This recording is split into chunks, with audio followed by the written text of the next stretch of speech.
श्रीशैलेशदयापात्रं धीभक्त्यादिगुणार्णवं यतीन्द्रप्रवणं वन्दे रम्यजामातरं मुनिं लक्ष्मीनाथसमारम्भां नाथयामुनमध्यमाम् अस्मदाचार्यपर्यन्तां वन्दे गुरुपरम्परां यो नित्यमच्युतपदाम्बुजयुग्मरुक्मव्यामोहतस्तदितराणि तृणाय मेने अस्मद्गुरोर्भगवतोऽस्य दयैकसिन्धोः रामानुजस्य चरणौ शरणं प्रपद्ये। मातापिता युवतयस्तनया विभूतिः सर्वं यदेव नियमेन मदन्वयानाम् आद्यस्य नः कुलपतेर्वकुलाभिरामं श्रीमत्तदङ्घ्रियुगलं प्रणमामूर्ध्ना। भूतं सरश्च महदात्मयभट्टनाथ श्रीभक्तिसार कुलशेखरयोगिवाहान् भक्ताङ्घ्रिरेणुपरकार यतीन्द्रमिश्रान् श्रीमत्पराङ्कुशमुनिं प्रणतोऽस्मि नित्यं। गुरुमुखमनधीत्य प्राह वेदानशेषान् नरपतिपरिवृप्तं शुल्कमादातु कामः। प्रचुरममरवन्द्यं रङ्गनाथस्य साक्षात् विजयकुलतिलकन्तं विष्णुचित्तं नमामि। क्रीडातुङ्गस्तनगिरितटी सुप्तमुद्बोध्य कृष्णं पाराध्यं स्वमधुरसिद्धमध्यापयन्ति। सोच्छिष्टायां सजिनिगलितं या बलात्कृत्य भुङ्क्ते गोदा तस्यै नमैदमिदं भूयये वास्तु भूयः। आण्डाळ் दिव्य तिरुवळिगळे शरणं कन्याभरणि संजातं वाधूलकुलभूषणं श्रीरङ्गार्य गुरोः पुत्रं षठगोपमहं भजे। मद्गुरुभ्यो नमः।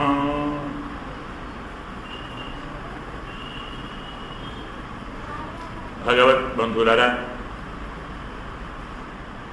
నిన్నటి పాసురంలో పుత్తు విడక్కెరియ కోట్టుక్కాల్ కట్టిల్ మేల్ మెత్తెన్న పంచశీలెత్తిన్ మేలేరి అనేటువంటి పాసురంలో న్యాయంగా మనం చెప్పుకున్న అర్థం విడక్కెరియ కోట్టుక్కాల్ కట్టిల్ మేల్ వరకు చెప్పుకున్నాం. మెత్తెన్న పంచశయనెత్తిన్ మేలేరి అంటే నీలాదేవి యొక్క శయ్య మందిరంలో చుట్టూ గుత్తి దీపాలు వెలుగుతూ ఉంటాయి. మధ్యలో తెలుగు దంతములతో చేయబడినటువంటి కోళ్ళు కల మంచము, ఆ మంచముపై పరుపు, ఆ పరుపు 5 గుణములు గల పరుపు. ఏమిటి 5? నేను చెప్పుకున్నాను. మెత్తగా ఉంటుంది, ఎత్తుగా ఉంటుంది, తెల్లగా ఉంటుంది, విశాలంగా ఉంటుంది, వేసవికాలం చల్లగా, చలి వెచ్చగా, ఇలా 5 గుణాలు ఉన్నటువంటి శయ్యపైన కొత్తడల్ పూంకుడల్ నప్పిన్నై పొంగై మేలు వైతు కిడెంత మొదలు మార్ప వాయ్ తిరువాయ్. గుత్తులు గుత్తులుగా వికసిస్తూ ఉన్న, అంటే పూల గుత్తులను నీలాదేవి తన కేశపాశంలో కొప్పులో ధరించినది. ఆమె కొప్పులో ధరించిన వెంటనే ఆ గుత్తులు కాస్త వికసించే,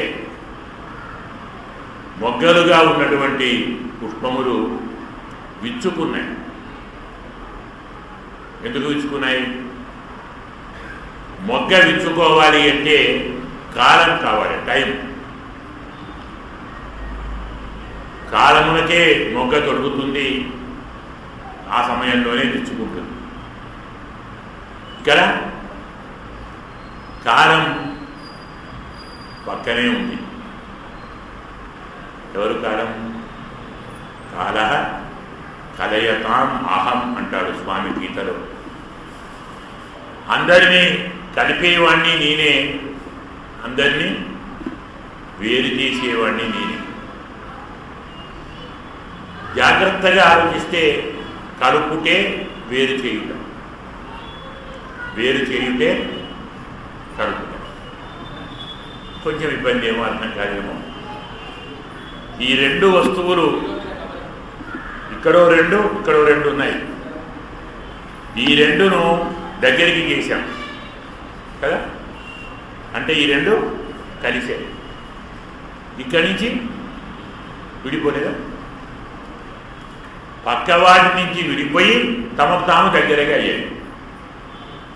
ఒక దానితో కలిసినది అంటే అర్థం మరొక దానితో విడిపోతుంది.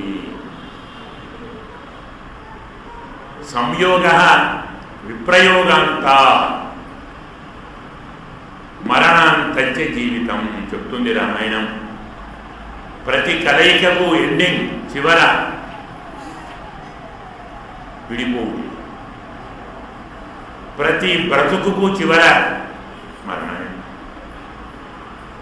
కాబట్టి అన్నిటినీ కలిపేవాడు పరమాత్మ, అన్నిటినీ వేరు చేసేవాడు పరమాత్మ. చిన్న మొలకను మహావృక్షంగా చేస్తాడు. మహావృక్షానికి మొగ్గలు వస్తాయి, అవి పువ్వులు అవుతాయి, పిందెలు అవుతాయి, కాయలు అవుతాయి, పండ్లు అవుతాయి. మళ్ళీ పండ్లు రాలిపోతాయి. రాలిన పండ్లలోని బీజములు మళ్ళీ మొలకలెత్తుతాయి.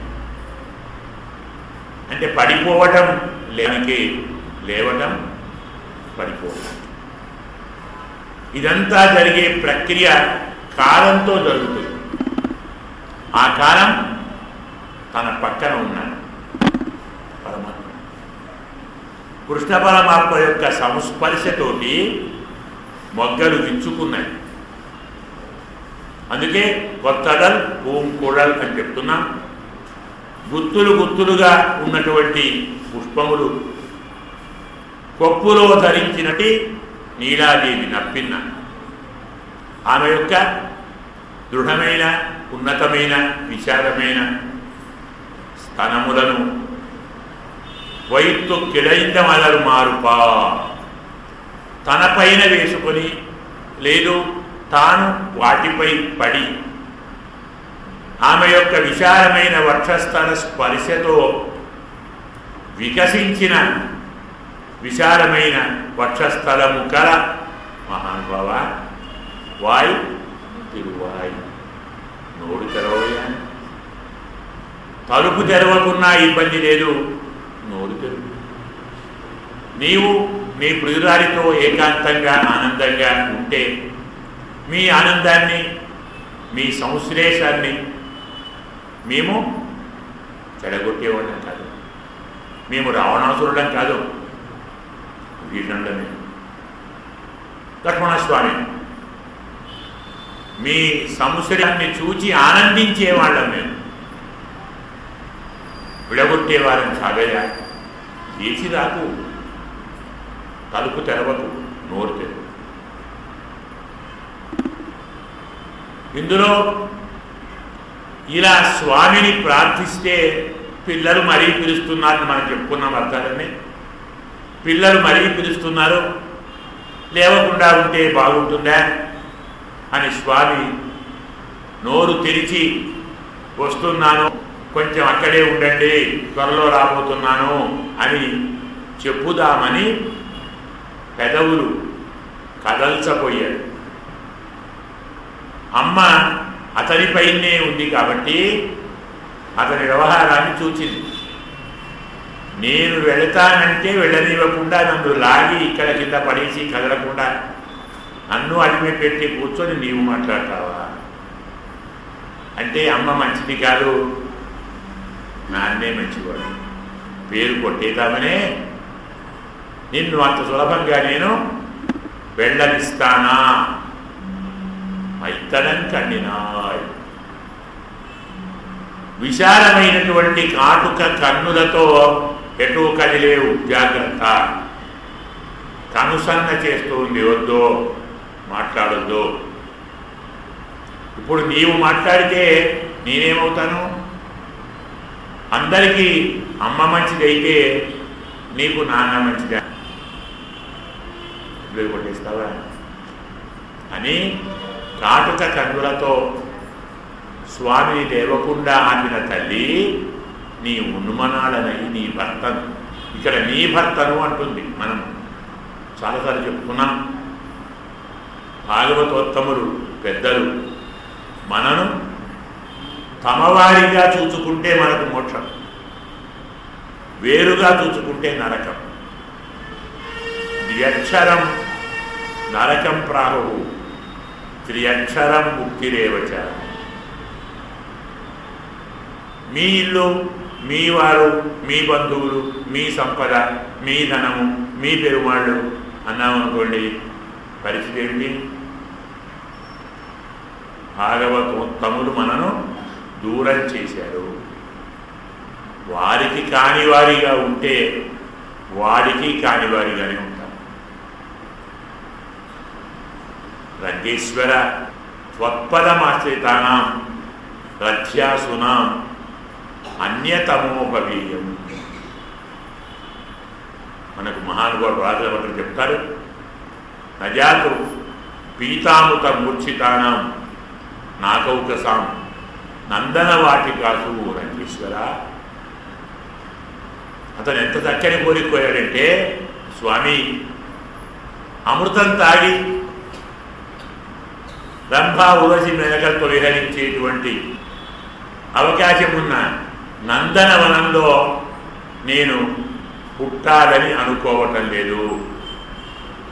స్వర్గంలో నందనవనంలో అమృతం తాగి దేవతలలో ఒకటిగా పుట్టాలని కోరటం లేదు. మరేం కోరుతున్నావు? త్వత్పదమాశ్రితానాం రథ్యాసునాం అన్యతమోపవీయం. నీ ఆలయానికి వచ్చే దారిలో అంటే శ్రీరంగంలో రంగనాథుని ఆలయానికి వెళ్ళే దారిలో తిరుగాడే కుక్కలలో ఒక చిన్న కుక్కగా పుట్టించు చాలు. స్వర్గంలోని దేవతల కంటే రంగని ఆలయపు దారిలో కుక్కగా బతుకటం లేదు. అతనికి భాగవత సంసర్గం, ఏదో రకంగా భాగవత సంబంధం. మనం దేన్నైనా పోగొట్టుకోవచ్చునేమో, కానీ భాగవత సంబంధాన్ని పోగొట్టుకో. అందుకే ఇప్పటిదాకా మనా మన అంటున్న వారు నీ ఉన్మనాడనై, నీ భర్తను అంటే నీవు వేరు నీవు వేరు. ఎప్పుడైతే వేరు అన్నారో అమాంతం మునిగిపడి వేచి వస్తుందేమో అనుకున్నాడు. ఆయన అనగాలి, పిల్లలు అంటూనే ఉంటారు, పట్టించుకుంటామా? కోపం వచ్చిన పిల్లలు వేవో మాట్లాడుతున్నారు. కాస్త వెళ్ళి మనం ఓదారిస్తే అన్నీ మర్చిపోతాం. ఎంతసేపు ఉంటుంది అని భర్తను నీవు విడిచి ఒక్క క్షణం కూడా ఉండలేవా? అతను నిద్ర లేవటాన్ని సహించలేవా? అమ్మవారు అగలగిల్లే నన్ను నమ్మాడు వారు చెప్తారు. స్వామి తన ప్రియురాలిని మరి కాస్త గట్టిగా కౌగిలించుకుందామని ఇప్పుడున్న పట్టును కొంచెం సడలిస్తే ఆ సడలిన ప్రాంతంలో అమ్మవారి శరీరం క్రందిపోతుంది. అయ్యో నన్ను స్వామి విడిచిపెట్టిపోతున్నాడు. ఇది విడిచిపెట్టడం కాదు, ఇప్పుడు ఉన్నదానికంటే మరి కాస్త గాఢమైన బంధాన్ని వేయటానికి కొంచెం వదులు చేస్తున్నాను. అలా వదులు చేస్తున్నటువంటి బంధము శరీరంలోని ఏ భాగంలో పరమాత్మ స్పర్శ అందకుండా ఆ భాగం కమిలిపోయింది. అంటే అంత మాత్ర విరహాన్ని కూడా ఆమె తట్టుకోలేదు. పరమాత్మ ఒక్క క్షణం దూరమైన తట్టుకోలేదు. కావచ్చమ్మా, నేనెందుకు కాదంటాం, కానీ ఇది నీ స్వభావం కాదే, ఇది నీ స్వరూపం కాదే. నీ భర్తతో నీవు బాగుంటుట, భర్తను నీవు ప్రేమించుట, భర్త యొక్క ప్రేమ నీవు పొందుట, మీరిద్దరూ అన్యోన్యముగా ఉండుట, నీ సౌందర్యము, సౌకుమార్యము, సౌగంధ్యము, సౌగాంధము, సౌరభ్యము, ఇలాంటి గుణాలన్నీ నీకోసమా, మా కోసం కాదా? ఇవన్నీ నీకెందుకు? ఎందుకు నీవు పరమాత్మ దగ్గర ఉండాలి? ఎప్పుడు నీకోసమేనా? నీ ప్రేమ కోసమేనా? మా కోసం కదా? నీ సౌందర్యంతో, నీ సౌకుమార్యంతో, నీ విలాసాలతో, నీ వయ్యారాలతో, నీ విభ్రమాలతో, నీ హావభావాలతో నీ భర్తను నీ వశం చేసుకొని నీవు చెప్పినట్టు వినేలా చేసి అతని చేత మమ్ములను రక్షింపచేయటానికి కాదా ఇవన్నీ? నీకోసమేనా? భార్య అతను ఎందుకు తన అదుపులో ఉంచుకుంటుంది? ఎక్కడ పిల్లల మీద ఎగిరి పడతాడో, ఎలాగో పిల్లలు తప్పు చేయకుండా ఉండరు కదా, కొంచెం తప్పు చేయగానే ఎక్కడ శిక్షిస్తాడో అని తన పిల్లలను శిక్షించకుండా ఉండటానికి, ఉంచటానికి భర్తను ప్రియురాలు తన వశంలో ఉంచుకుంటుంది. తన సౌందర్యంతో వశం చేసుకుంటుంది. సౌందర్యంతో వశమైన భర్త తన సంతానాన్ని చక్కగా చూసుకుంటాడు కదమ్మా. మరి నీవేమో ఇలా చేస్తున్నావేంటి? నీవు మాత్రమే గదిలో ఉండి స్వామి యొక్క పరిపూర్ణ అనుభవం నీవు మాత్రమే చేస్తూ మేము బయట ఇంతగా విలపిస్తున్నా పట్టించుకోకుండా ఉండటం, పట్టించుకుందాం అనుకుంటున్న పరమాత్మను నోరు తెరవనీయకపోవటం, తలుపు కాదు నోరే, వస్తున్నాను అని కూడా మాట్లాడనీయవా? చెప్పాను కదా, వక్షస్థలంలో కొండలుంటే నోటిలో ముత్యాలున్నాయా? మాట్లాడితే రాలుతాయా? మాట్లాడనివ్వవా అని మనం చెప్పుకున్నాం. అంటే ఈరోజు పాశురం కూడా చెప్పుకోవాలి కాబట్టి నేను మొదలే చెప్పాను, 15వ పాశురము నుండి 30 పాశురం వరకు ఏ ఒక్క పాశురము 1, 2, 3, 4, 5 గంటలలో సరిపోని పాశురం. ఒక పదం లేదా ఒక వాక్యం తీసుకుంటే ఓ 5-6 గంటలు హాయిగా చెప్పుకోవచ్చు. అనంతమైనటువంటి ఉపనిషత్ సారమంతా తల్లి ఇందులో చాలా నిగూఢంగా అందించారు. అన్నీ కాకుండా కొన్ని మనం కొనే ప్రయత్నం చేస్తున్నాం. అన్నీ చెప్పుకోలేం కాబట్టి కొన్నైనా చెప్పుకోవాలి. ఆ కొన్నైనా ఏ రోజుకు ఆ రోజు చెప్పుకోవాలి.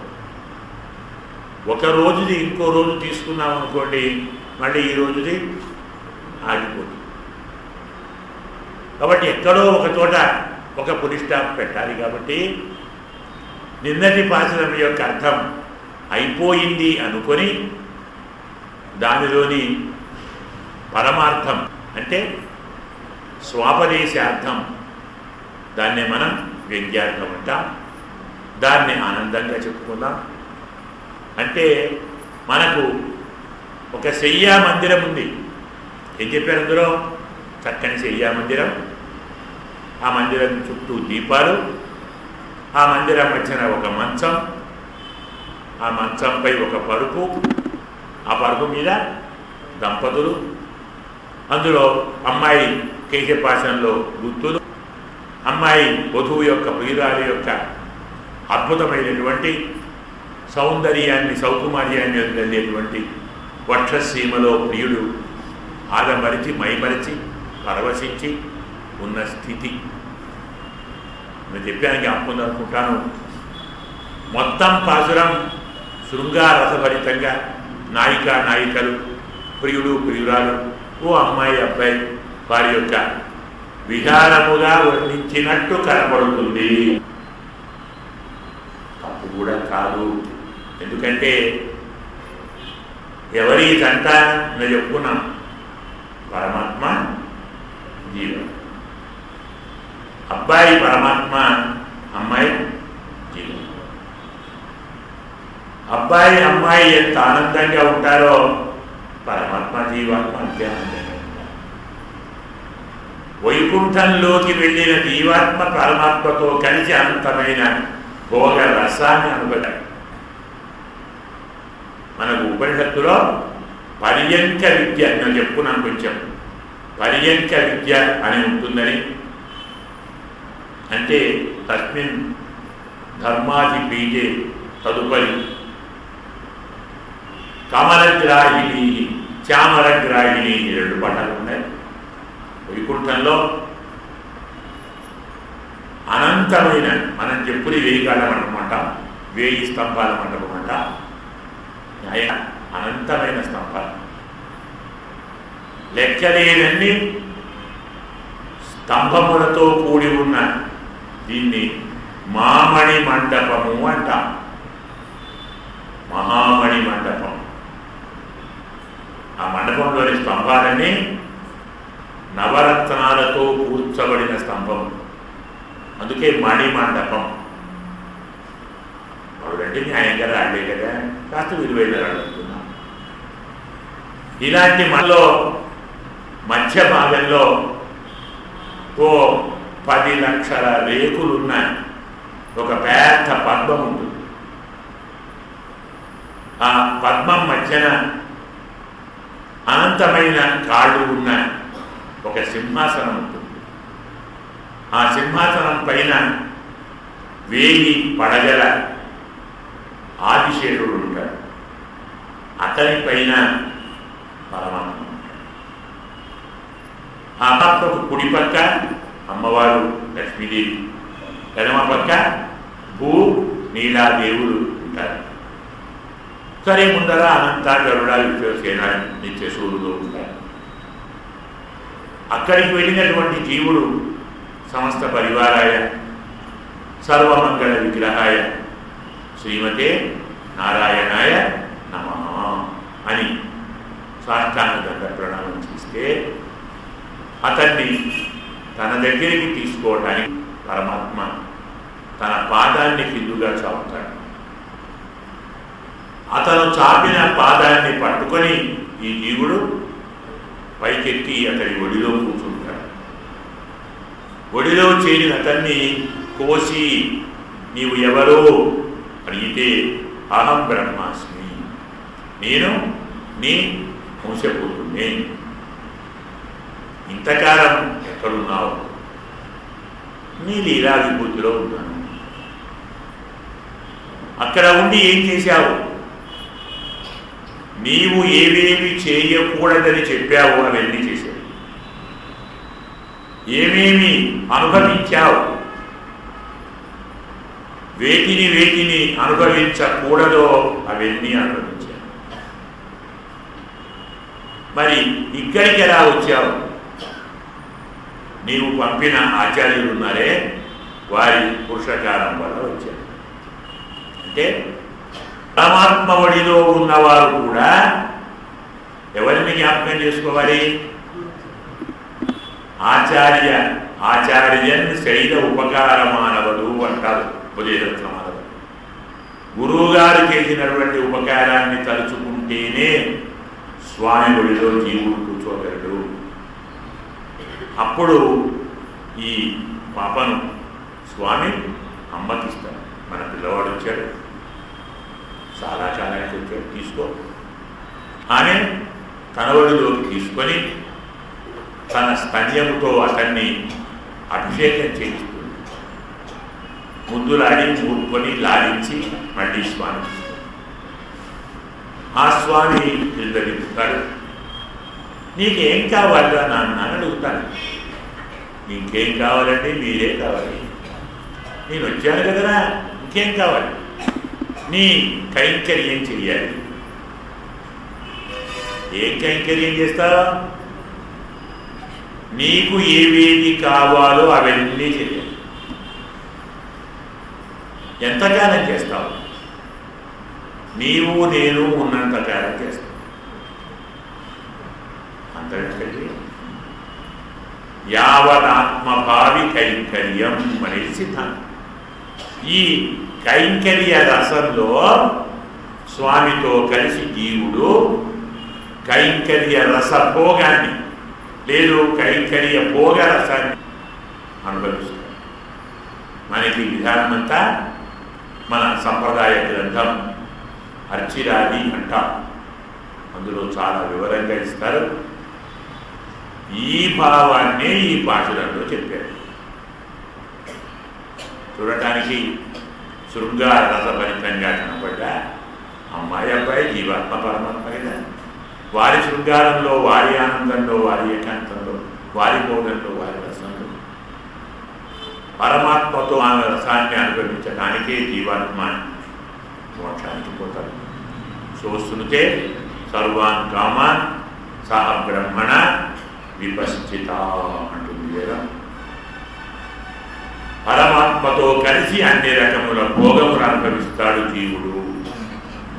ఈ భోగానుభవాన్ని మనకు ఈనాటి పాఠంలో చెప్పారు.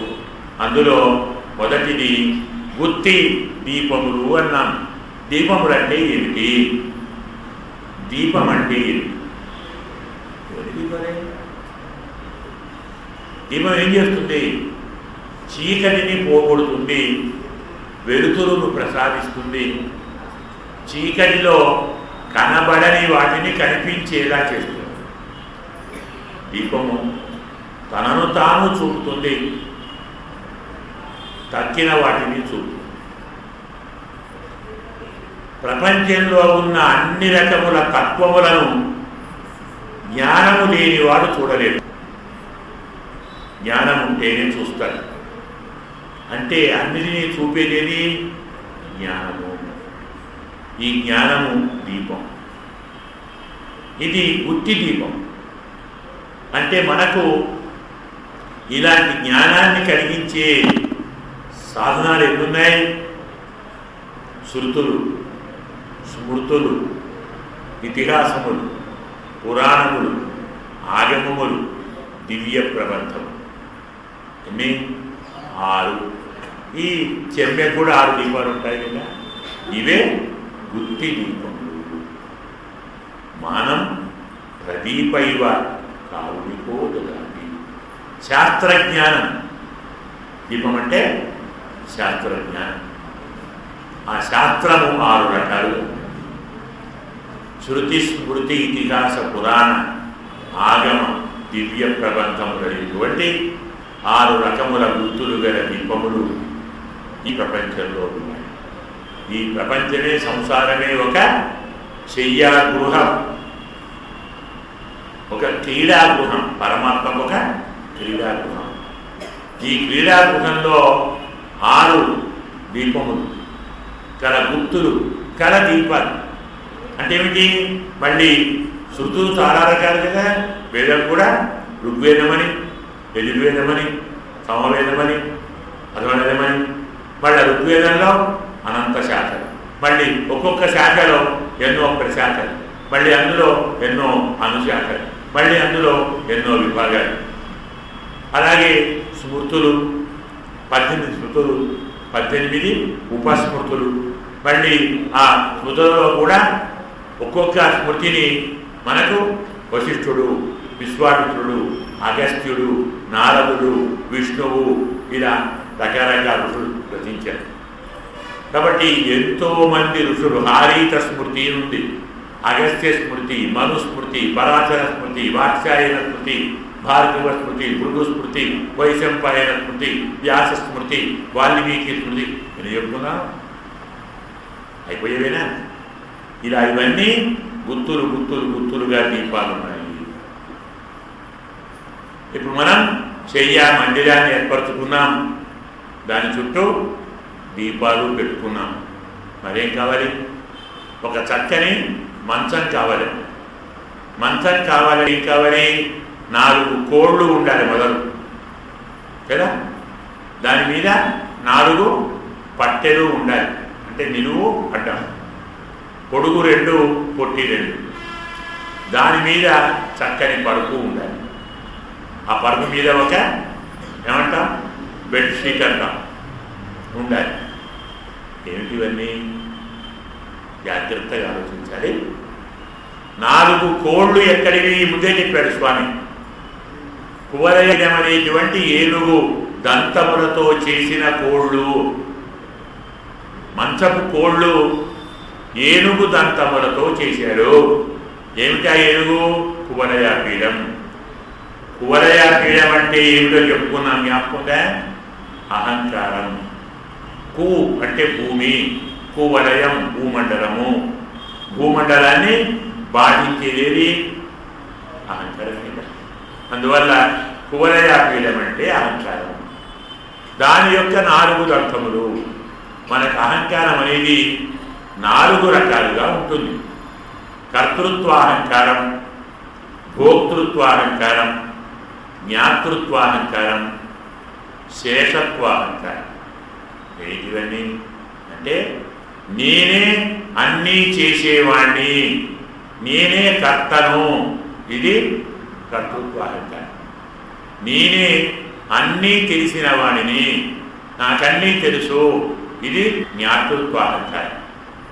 నేనే అన్నిటినీ అనుభవించగలుగుతాను, అనుభవించేవాడిని నేనే, ఇది భోక్తృత్వాహంకారం. ఇంకోటి శేషత్వాహంకారం.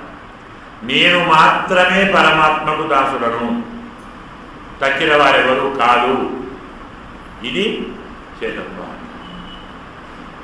ఈ 4 ఉన్నంత వరకు మనం పరమాత్మను చేరలేము. ఎందువల్ల? నాకు అన్నీ తెలుసు కరెక్టా? పరమాత్మ తెలుసునో తెలుసుగా. దదామి బుద్ధియోగం తం ఏన మాం ఉపయాంతితే. పరమాత్మను చేరే బుద్ధిని పరమాత్మ ఇస్తాడు. అందువల్ల నాకు తెలుసు కాదు, పరమాత్మ నాకు తెలిపాడు. నేను చేశాను కాదు, పరమాత్మ నాతో చేయిస్తున్నాడు. అలాగే నేను అనుభవిస్తున్నాను కాదు, పరమాత్మ నా చేత అనుభవింప చేస్తున్నాడు.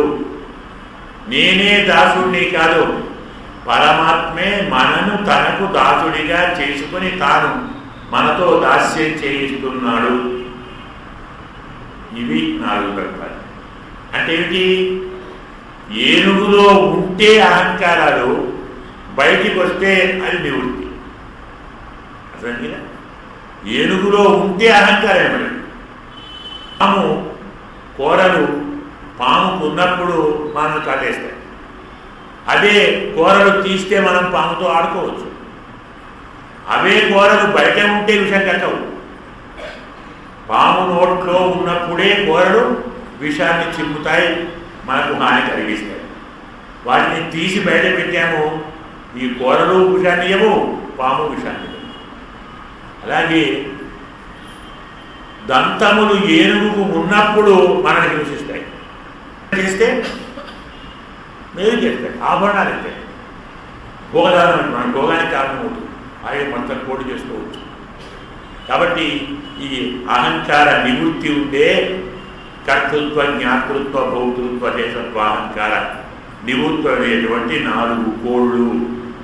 వీటి మీద 4 పట్టెలు ఉండాలి. మంచం పెద్దవి, పొడుగువి 2, అడ్డవి 2 కదా. ఏంటివి? ధర్మ, అర్థ, కామ, మోక్ష 4 పురుషార్థాలు. ఇందులో ధర్మ మోక్షములు పెద్దవి కదా, అర్థ కామములు చిన్నవి. అందుకే ధర్మం కాగానే అర్థం, కామం కాగానే మోక్షం. జాగ్రత్తగా చూడాలి. ఇటుపక్క ధర్మము, అటుపక్క మోక్షం.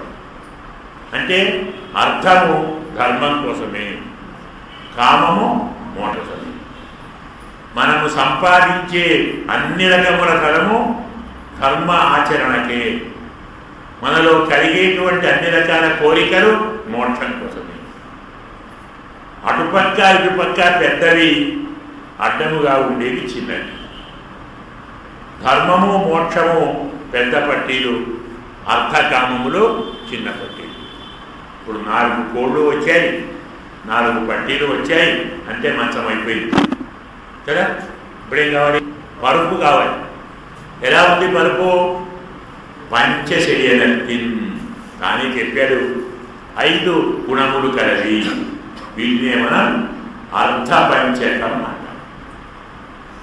ప్రాప్యస్య బ్రహ్మణో రూపం, ప్రాప్తుశ్చ ప్రత్యేగాత్మన, ప్రాప్త్యుపాయం, ఫలం ప్రాప్తే తథా ప్రాప్తి విరోధిత. పరమాత్మ అంటే ఏమిటి? జీవాత్మ అంటే ఏమిటి? ఈ జీవాత్మను చేరే ఉపాయం ఏమిటి? జీవాత్మ పరమాత్మను చేరితే కలిగే ఫలం ఏమిటి? ఈ ఫలమును కలగకుండా ఆపే విరోధి ఏమిటి? ఈ 5ంటిని అర్థపంచకం అంటాం. ఇది పరుపు. అయిపోయింది. కోళ్ళు అయిపోయాయి, మంచం అయిపోయింది, పరుపు వేసేసాం. ఇంకేం కావాలి? బెడ్షీట్ కావాలి. ఏముండాలి? పరుపు ఎంత బాగా ఉన్నా బెడ్షీట్ లేకుంటే పరుపు అందం రాణించదు. అర్థపంచక జ్ఞానానికి అర్థమేమిటి? అభినివేశం అంటే పట్టుదల, శ్రద్ధ. నేను వీటిని తెలుసుకోవాలి, నేను తెలుసుకొని ఆచరించాలి, పరమాత్మ నాతో దీనిని ఆచరింపచేయాలి. దీన్నే విశ్వాసం అంటాం, అభినివేశం అంటాం. ఇది పరుపు. బెడ్షీట్ గది ఏర్పడింది, గది చుట్టూ దీపాలు ఏర్పడ్డాయి, చక్కని మంచము, మంచి పరుపు, బెడ్షీటు. అందులో ఆ బెడ్షీట్ బెడ్ మీద అమ్మాయి అబ్బాయి ఉన్నారు. పరమాత్మ జీవాత్మ. ఇప్పుడు ఈ స్వామి ఏం చేస్తున్నాడు? కొత్తడల్ ఓం కూడా ముందు చెప్తున్నాం. ఇందులో వైద్యు తిరంజ మొదలు మార్పావాయ్ తిరువాయ్. నప్పిన పిరాటి యొక్క దృఢమైన స్థనములను తాను పైన వేసుకొని లేదా తాను పైన పడి ఆమె లేవకుండా ఉంచుతున్నాడు. నేను చెప్పుకున్నాను, పురుషుణ్ణి బాగా ఆకర్షించేటువంటి స్త్రీ అవయవాలలో ప్రధానమైనటువంటివి స్థనములు అని చెప్తాం. స్త్రీ అంటే చెప్పుకున్నాం జీవుడు. మరి జీవుడిని స్త్రీ అన్నప్పుడు పరమాత్మ జీవునిలోని ఏ గుణాలకు ఆకర్షించబడతాడో? భక్తి ప్రీత చెప్తాను. భక్తికి ఆకర్షించబడతాడు. ఆ భక్తి 2 రకాలుగా ఉంటుంది. ఒకటి పరభక్తి, మరొకటి పరమభక్తి. దర్శనంతు పరాభక్తి, పరజ్ఞానంతు సంగమ, పునర్విశ్లేష వీరుత్వం పరమాభక్తి రుచ్యతే. పరమాత్మను చూచాము అనేంతటి చక్క దృఢమైనటువంటి అభినివేశం ఉండే జ్ఞానం, దీన్ని పరభక్తి అంటారు. చూచిన పరమాత్మను కలిశాము అనుకుంటానే దాన్ని పరజ్ఞానము అంటారు. కలిసిన పరమాత్మను ఎక్కడ విడిపోతామో, ఎక్కడ మాకు వియోగం కలుగుతుందో అని భయపడతామే, దాన్ని పరమభక్తి అంటారు. పరమాత్మ సాక్షాత్కార జ్ఞానం పరభక్తి. కలిసి ఉన్న పరమాత్మతో విడిపోతామో ఏమో అనుకునే భయం ఉందే పరమభక్తి. ఈ పరభక్తి పరమభక్తి అనేటువంటివి 2 అమ్మాయి యొక్క ప్రియురాలి యొక్క స్థానములు. వాటిని పైన వేసుకొని లేదా వాటిపైన తాను పడి, అంటే పరమాత్మను భక్తి కమ్మేసిందా, భక్తిని పరమాత్మ కమ్మేశాడా? భగవంతుడు భక్తికి వశమవుతాడు. భక్తి పరమాత్మను తన వశం చేసుకుంటుంది. మనకు భాగ మహాత్మ్యమని పద్మపురాణంలో ఉంది. అందులో భక్తి జ్ఞాన వైరాగ్యముల గాథగా చెప్పారు. మొట్టమొదటి పరమాత్మకు భక్తి ఎలా ప్రియమైనదో, భక్తి పిలిస్తే పరమాత్మ ఎక్కడికైనా ఎలా వెళతాడో, అలాంటి భక్తి కలియుగంలో ఎలా దూరమవుతూ ఉన్నదో అదంతా గాథ వేరు. ఇలా స్థానములు అంటే భక్తి. ఇక మనకేం చెప్పుకున్నాం? కేశపాచముల మీద గుత్తులు గుత్తులుగా వివరించినటువంటి పుష్పములు చెప్పుకున్నాం. ఏమిటి పూలు? జీవాత్మ యొక్క కేశపాశము అంటే వ్యామోహము, ప్రీతి, ప్రేమ. ప్రియురాలికి ప్రియుడిపై ఉండేటువంటి వ్యామోహానికే ప్రియుడు కూడా దాసుడవుతాడు కదా.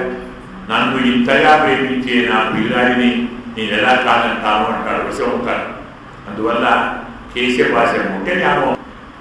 పురుషుడు కూడా స్త్రీ యొక్క అందమైన కేశపాశాన్ని దృష్టిలో పెట్టుకొని వాటికి ప్రతివాడు లొంగిపోతాడు, దాసుడవుతాడు. ఏమిటి కేశపాశం? పరమాత్మ యందు మనకు ఉన్నటువంటి ప్రీతి, వ్యామోహం. ఈ కొప్పులో పూల గుత్తులు ఉన్నాయి. ఎన్ని పూలు? అహింస ప్రథమం పుష్పం. పుష్పం ఇంద్రియ నిగ్రహ, సర్వభూతదయా పుష్పం, జ్ఞానం పుష్పం, దానం పుష్పం, తపః పుష్పం, సత్యం పుష్పం. పుష్పం అష్టవిధం జ్ఞేయం. ఇవి 8 రకాల పుష్పములు. అంటే అహింస కావాలి, ఇంద్రియ నిగ్రహము కావాలి, సర్వభూత దయ కావాలి, దానము కావాలి, ధ్యానము కావాలి, తపస్సు కావాలి, సత్యము కావాలి, యోగము కావాలి. మొత్తం ఇవి పుష్పం అష్టవిధం. అన్ని గుత్తులు గుత్తులుగా ఉన్నాయి. అంటే మళ్ళీ అహింస కూడా చాలా రకాలు. కాయిక అహింస, వాచిక అహింస, మానసిక అహింస. అంటే చేయితో కొట్టితేనే హింస కాదు కదా. వీడిని నా కసి తీరా బాగా కొడితే ఎంత బాగుండేదో అనుకున్నాము, అది హింస. కొట్టలేదు, వాడు దూరంగా ఉన్నాడు, వీడు ఇక్కడ ఉన్నాడు. మనస్సులో వీడిని బాగా విరగొట్టాలి, అట్లా ఉంది నాకు అనుకున్నాడు, ఇది హింసే. ఇంకా విరగొట్టిన దానికంటే పెద్ద హింస. చేసిన పాపము చేసిన దానికంటే ఆలోచనే నరకాన్ని ఇస్తుంది. పుణ్యము చేస్తేనే స్వర్గం ఇస్తుంది. చమత్కారం గమనించాలి. పుణ్యమును ఆలోచిస్తే స్వర్గం రాదు, ఆచరిస్తేనే వస్తుంది.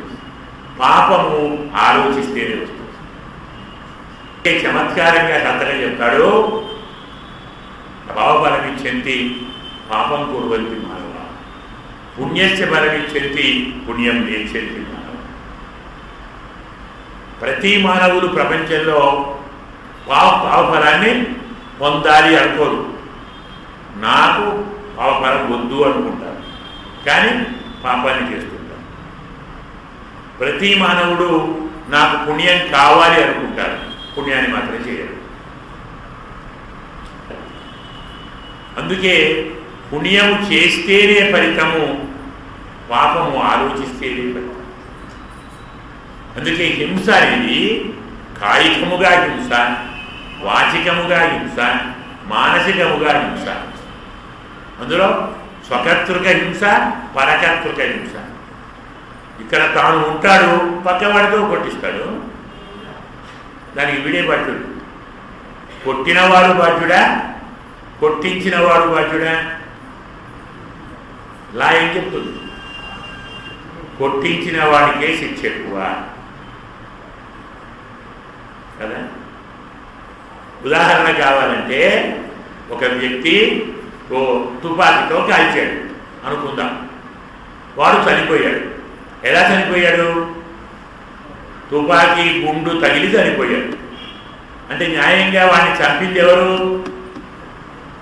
తుపాకీ గుండు కదా, చనిపోయింది ఎలాగండి? అవునా? చంపింది ఎవరు? గుండు. మరి శిక్ష గుండుగా, గుండును కాల్చిన వాడికే. కత్తితో కోస్తే కోసింది కత్తి, కానీ దానికి తనకు తానుగా కోసే శక్తి లేదు. ఒకడు పట్టుకొని కోస్తాడు, శిక్ష వాడికి, కత్తి కాదు. గాయమైంది కత్తితో అయితే శిక్ష కత్తితో గాయపరిచిన వాడికి. అవునా? హింస చేయటం కంటే చేయించిన వాడికే శిక్ష ఎక్కువ కావాలని ఇలా అలా ఉండాలి. అలాగే ఉంది పాత రోజుల్లో. సరే, ఇప్పుడు మనం తెలియజేస్తున్నాం. కాబట్టి స్వహింస, పరహింస, పరంపరయా హింస, పరంపరయా హింస, భావంలో హింస, ఆలోచనలో హింస, చేతల్లో హింస, మాటలో హింస. ఎన్ని గుర్తులండి. అలాగే ఇంద్రియ నిగ్రహం, జ్ఞానేంద్రుడు, కర్మేంద్రియములు, మనస్సు, బుద్ధి, ఇవన్నీ. అలాగే సత్యం వాళ్ళ అనేక రకాలు, ధర్మం అనేక రకాలు, దానం అనేక రకాలు. ఇవన్నీ గుర్తులు, పూల గుర్తులు. ఇవన్నీ వికసిస్తున్నాయి వ్యామోహంలో. అంటే పరమాత్మ యందు వ్యామోహం ఉన్నటువంటి వాడు అహింసను, సత్యమును, దయను, దానమును, ధర్మమును, యోగమును, తపస్సును ఆచరించి తీరుతారనేది భావం. ఇలా మనకు మైక్కడ కన్నినా, ఇంకో మాట చెప్పాలా, కాటుక కన్నులు. కన్ను అంటే చెప్పుకున్నాం జ్ఞానమని. కన్నుకు అందం, జ్ఞానానికి అందం భక్తి. కాబట్టి భక్తి సిద్ధాంజనేన, భక్తితో కూడిన జ్ఞానముతో అహింసాదులు ఆచరిస్తూ పరమాత్మ యందు వ్యామోహంతో, పరమాత్మ యందు పరభక్తి పరమభక్తి కలిగి దానితోటి మనము అద్భుతమైనటువంటి ఈ సంసారంలో 6 రకముల శాస్త్రములను అధ్యయనం చేసి ధర్మార్థ కామ మోక్షాలను అహంకార రహితంగా ప్రవర్తింపచేస్తూ అర్థపంచకాన్ని అనుష్ఠించిన వారికి పరమాత్మ కృప కలుగుతుంది. ఇది నిన్నటి భాషడానికి స్వాపదేశ అర్థం. మనం ఈ అర్థాన్ని చెప్పుకోలేదనుకోండి, పాసులను చెప్పి ప్రయోజనం ఉండదు కదా. అందుకు ఆ భాగాన్ని చెప్పుకున్నాం. ఇక ఈరోజు పాసురంలోని ప్రత్యేకత, మొదలు నందుణ్ణి లేపారు, యశోదమ్మను లేపారు, కృష్ణ పరమాత్మను లేపారు, బలరాముణ్ణి లేపారు, అయినా లేవకుంటే నీలమ్మను లేపారు, అయినా లేవకుంటే స్వామిని లేపారు. ఒకరిని మించి ఒకరు మనకై పోటీ పడి ఇద్దరూ తలుపులు తీయగలరు.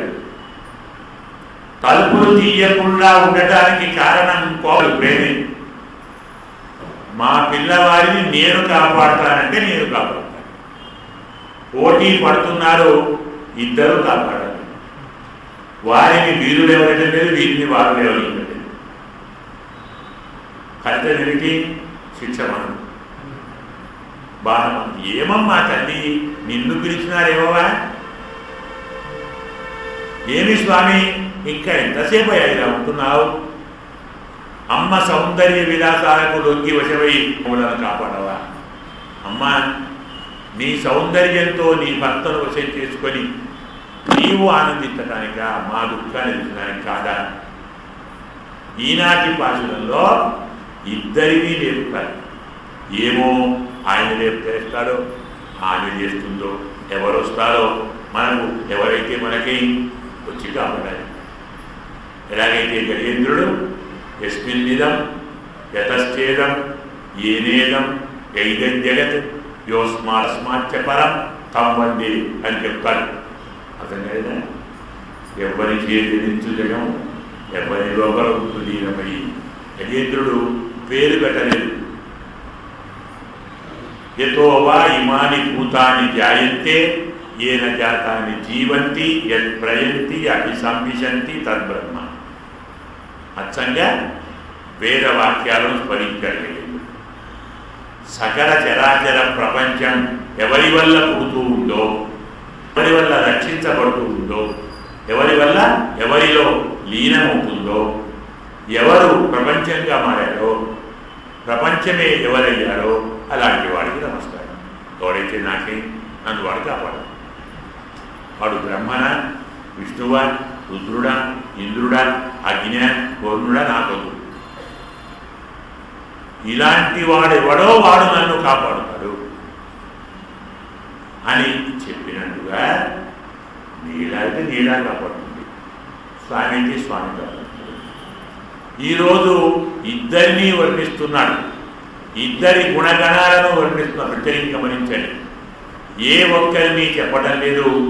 మొదటి భాగంలో పాసురంలోని మొదటి భాగంలో స్వామిని చెప్తారు, రెండో భాగంలో అమ్మను చెప్తారు.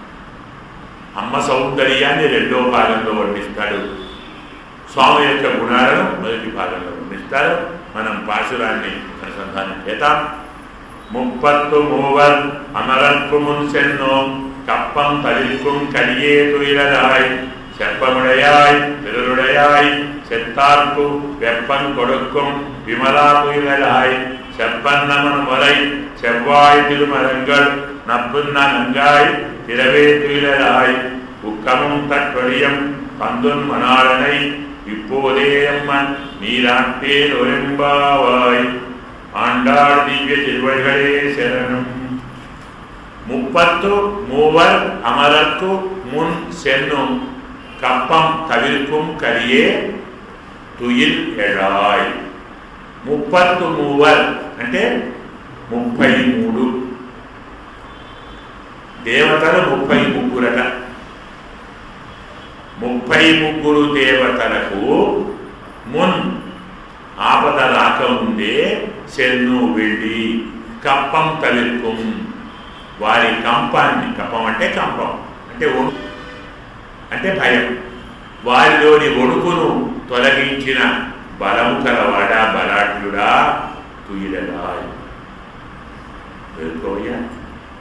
చెప్పముడయాయ్ రక్షణ కలవాడా, ఆద్యవం అంటే నిజాయితీ కలవాడా, తిరల్ ఉడయాయ్ బలము కలవాడా, శత్తార్కు అంటే శత్రువులకు, వెప్పం కొడుకు భయాన్నించేటువంటి విమల పరిశుద్ధుడా తుయిలరాయ్ మేలుకోవయ్యా.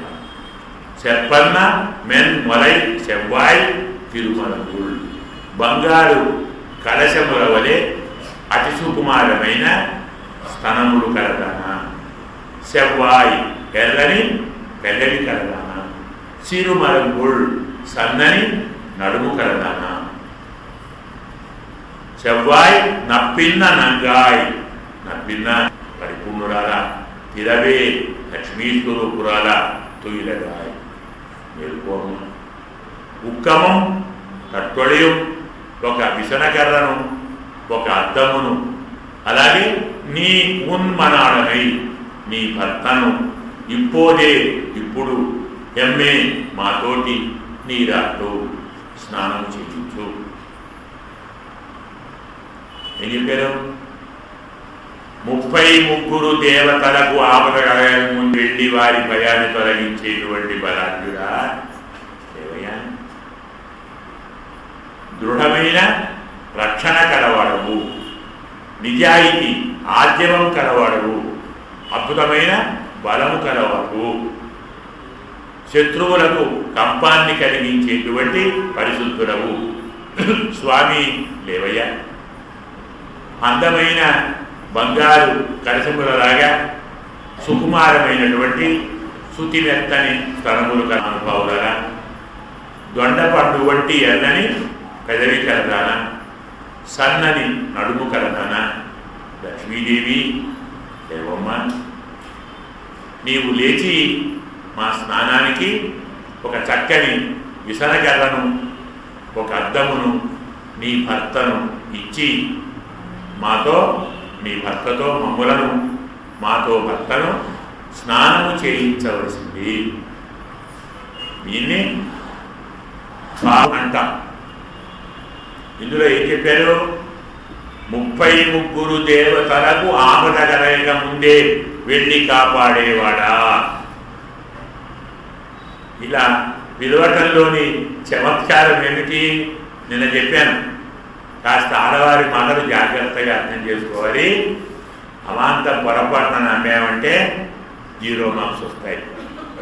సీతమ్మ ఒక మాట అంటుంది హనుమంతుడితోటి, అమ్మ తల్లి రాముడికి ఏం చెప్పమంటావు?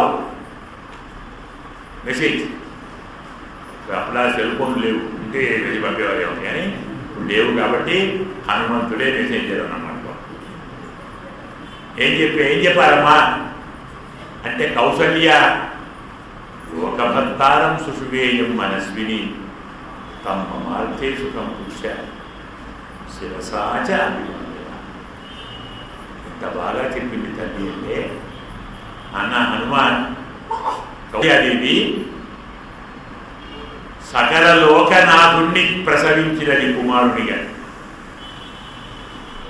అలాంటి రాముణ్ణి నేను అడిగినట్టుగా క్షేమం అడుగు, నేను తల వచ్చి నమస్కరిస్తున్నాను అని చెప్పు. ఏమర్థమైంది నీకు? బాగా నమ్మలేదు, ఏం లేదు, కొత్త ఏం లేదు. కొంచెం జాగ్రత్త వహిస్తే ఎంత ఘాతైన మాట వాడిందో సీతమ్మ. అదే చాలా అమాయకంగా ఏమీ తెలియనట్టు మాట్లాడుతున్నట్టు మాట్లాడతారు. ఉన్న ముళ్ళన్నీ అందులో ఏముంది ఆమె? లోకముల నాథుణ్ణి కౌసల్య కలింది, నేను అతన్ని నానాథుడు అనుకున్నాను, అది నా పుస్తకం. అంటే మా వారికి లోకం గురించి కావాలి కానీ నా గురించి పడినవాడు అన్నమాట. మర్యాదగా లోకభర్తారం అనే నాలోక కదా లోకభర్త అంటుంటాం కదా. మా ఆయనకు పెట్టినాలన్నీ కావాలి, ఊరంతా కావాలి, నేను మాత్రం లోకాన్ని పట్టించుకుంటాడు తప్ప నన్ను పట్టించుకోని వాడు అంటే ఆ మాట అంటే లోకభర్తారం ఒక్క మాట చాలు. అలాగే 33 దేవతల కాపుదగలగే ఉండే వెళ్ళి కాపాడేవాడా? ఈ దేవతలు 33 33 కోట్ల నాకు తెలిసి 33 కోట్లు మనకెందుకా కూడా. అమ్మ 33 చదువుతున్నాం. ఏమిటా 33? 12 మంది ఆదిత్యులు, 11 మంది రుద్రులు, 8 మంది వసువులు, 2 విశ్వే దేవతలు. ఎందరయ్యారు? చెప్పేదా తక్కువ? 12, 11, 8, 2 వీరు దేవతలు. వీరిని అమరులు అని ఒక్కొక్క మాటలో స్వారస్యం కనపడుతుంది. అందుకే పదాన్ని బట్టి మనం లాక్కోవాలి. చెరుకు రసం తాగాలి అంటే బాగా దంచాలి, లేదు బాగా నమలాలి. దంతపుష్టి బాగా లేని వారికి చెరుకు రసం అనుభవానికి రాదు. సరిపడి కాలంలో ఏవో మిషన్స్ ఉన్నాయి, పిండివాడు ఇస్తున్నాడు. మరి ఆ డాక్టర్లు చెప్తున్నారు ఆ రసం తాగితే మనకున్న రసం పోతుందని, అంటే నీరసం వస్తుందని. సరే అలాగే అనుకున్నాం. ఏమైనా పదాన్ని పట్టి లాగాలి, అనుభవించాలి, బాగా జుర్రుకోవాలి రసాన్ని. అమరులు అంటే మరణము లేనివారు, అంటే అమృతం తాగినవారు. అంటే అమృతం నువ్వే తాగించావు కదా, వాడు తాగాడు. దేవతలకు అమృతం దొరకటానికి ఇంత కష్టపడ్డావు కదా. పర్వతం కింద నలిగావు కదా, పర్వతం పైన నిలిచావు కదా, పర్వతంలో ఉన్నావు కదా, పాములో ఉన్నావు కదా. చివరికి వారికి అమృతాన్ని ఇవ్వటానికి అబ్బాయిని కాస్త అమ్మాయిగా అయ్యావు కదా మోహిని.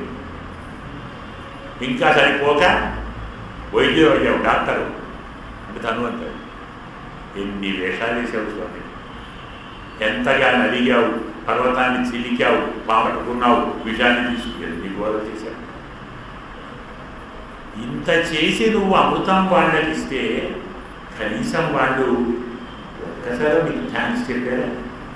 ఒక్కడన్నా అమృతం తాగి అమృతం మాకు అందలేదని కసితో రాజులు యుద్ధానికి వస్తే వారి ఆయుధాల దెబ్బలకు తట్టుకోట దేవతలు స్వామి మనకి నిర్మించాడు.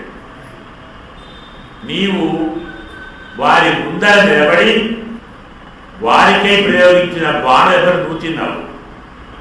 నువ్వు తిని వారందరినీ ఓడించి వీరిని గెలిపించి ఇంటికి పంపాడు. కనీసం అప్పుడైనా థ్యాంక్స్ అన్నారు. అనుకుంటే అనలేదు అనుకోండి, కనీసం పరమాత్మ వలన మేము గెలిచామనైనా చెప్పుకున్నారా? చెప్తుంది ఉపనిషత్తు చెప్తుంది, కేనోపనిషత్తు చెప్తుంది. కేనోపనిషత్తు రాజులను జయించి విజయం పొందిన దేవతలు ఒకనాటి సాయంకాలం ఏమంటారు దాన్ని? విజయోత్సవం చేసుకున్నారు. మనం చేసుకుంటాం కదా, ఏమంటారు దాన్ని? గెట్ టుగెదర్ కదా, విజయోత్సవం చేస్తారు. అందరం కలిసి ఏదో సరదా విందు తిన్నారు. ఆ విందులో అందరూ కలిసి ఏం చెప్పుకున్నారు?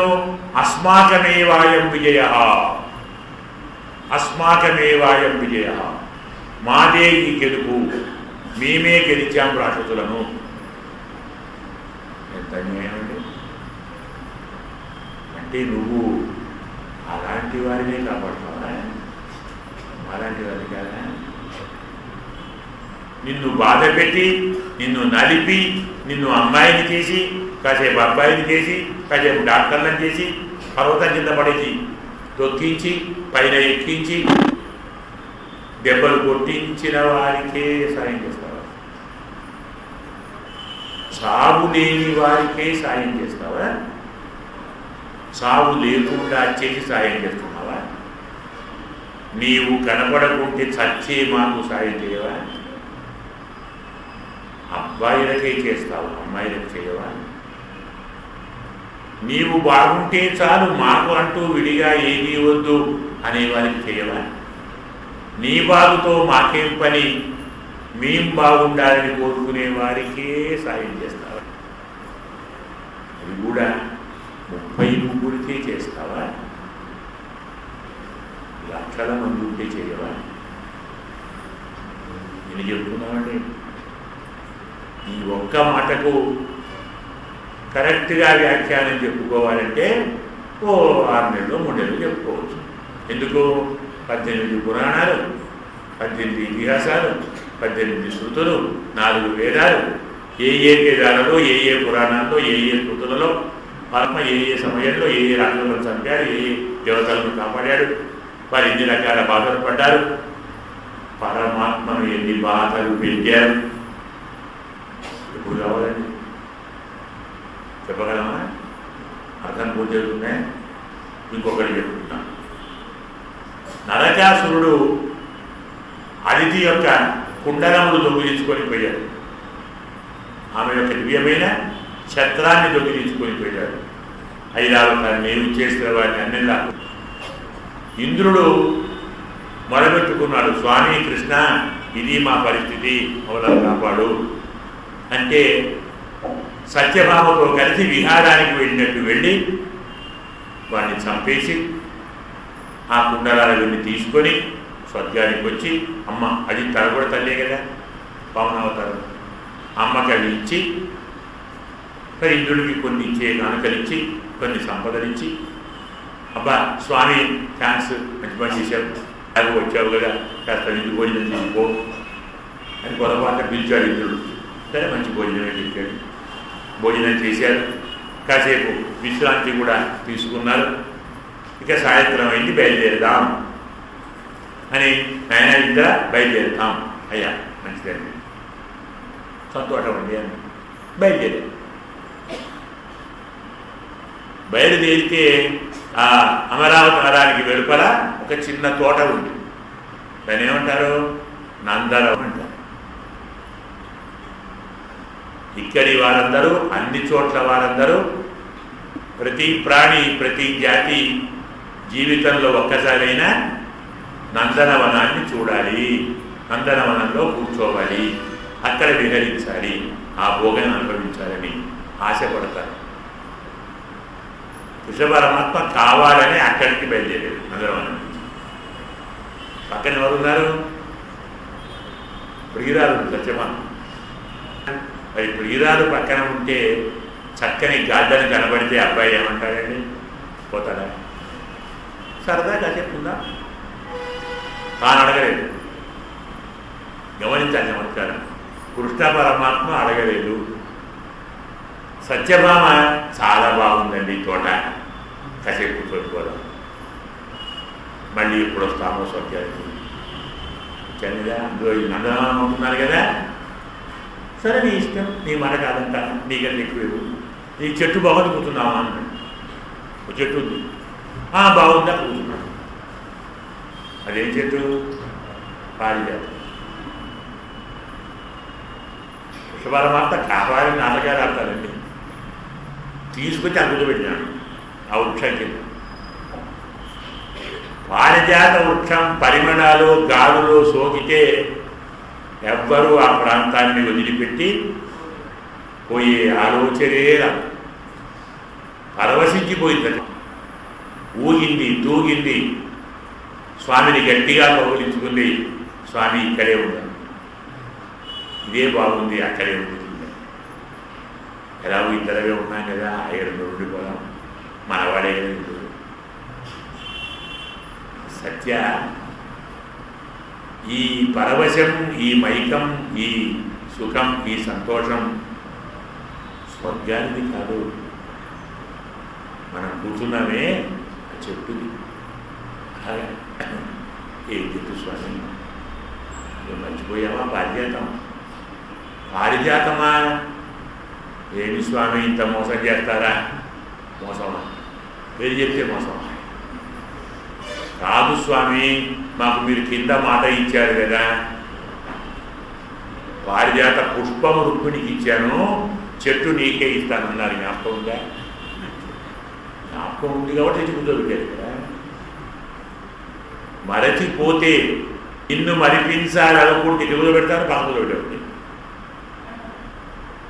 నిన్ను చెట్టు కింద ఎందుకు కూర్చోబెట్టాను? ఆ వృక్షం కింద నా మాట దక్కించుకోవడానికే కదా. బా, ఎంత మంచివారండి. అయితే తీసుకొని పోదాం మన చెప్తే మన సౌకర్యం ఏముంది అని లేచి ఇలా చేయేశారు చెట్టు మీద. పక్కనే ఉన్నారు కాపరు, కోటమ్మాలు ఉంటారు కదా. స్వామి స్వామి క్షమించాలండి, ఆ పక్కన బోర్డు ఉంది చూడండి అన్నారు. ఏం బోర్డు? Don't touch. చూడాలంటే స్వర్గాల్లో ఏ వస్తువు అయినా కానీ మనం గార్డెన్లో పబ్లిక్ పోతాం, చెప్తాం అనుకున్నాను, పక్కనే ఉంటుంది డోంట్ టచ్ అని.